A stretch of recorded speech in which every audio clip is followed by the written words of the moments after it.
Ang programang ito ay hatid sa inyo ng Air 21. Sagot ko, padala mo!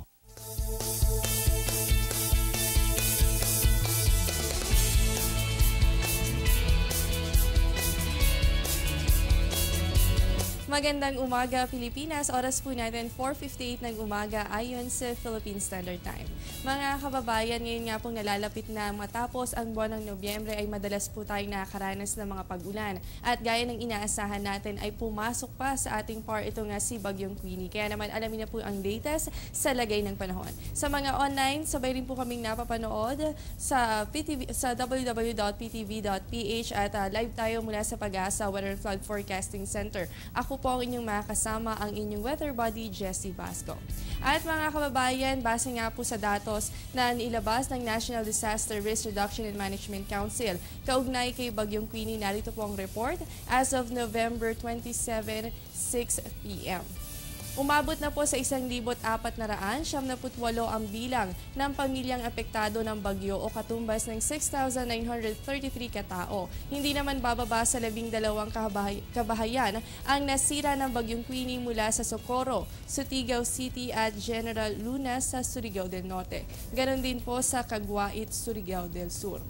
Dahil din sa bagyo, stranded naman ang 4,136 passengers, 120 vessels, 308 rolling cargos at 32 motor bangka. Naitala rin po ang ilang daanan na hindi pa maaaring daanan dahil sa mataas na baha gaya na lamang ng Cebu Port District Road sa Dalaguete. Apektado rin ang ilang tulay sa Negros Oriental, Ayungon at Dumaguete City. Manatili pong nakaantabay sa mga susunod pang updates kaugnay sa Bagyong Queenie dito sa Panahon TV. At ngayon naman po alamin muna natin ang ilang astronomical data. Simulan po natin sa ating sunrise and sunset. Ang sunrise po natin 6:03 ng umaga at lulubog naman po yan 5:24 ng hapon. Samantala, ang moonrise po natin, yan ay 10:59 ng umaga at ang moonset po natin 11:03 ng gabi at yan po ay merong 8% illumination. Para po sa ating phase of the moon, mamayang gabi kung wala masyadong kaulapan, posible na mapansin na bahagyang malaki at maliwanag ang buwan. Yan ay dahil ito po ay nasa pinakamalapit na distansya mula sa mundo. Sa astronomiya, tinatawag ito bilang moon at perigee. Malakas po ang gravitational pull nito sa ganitong pagkakataon, kaya naman malaki rin ang magiging epekto nito sa ating tide level ng mga karagatan.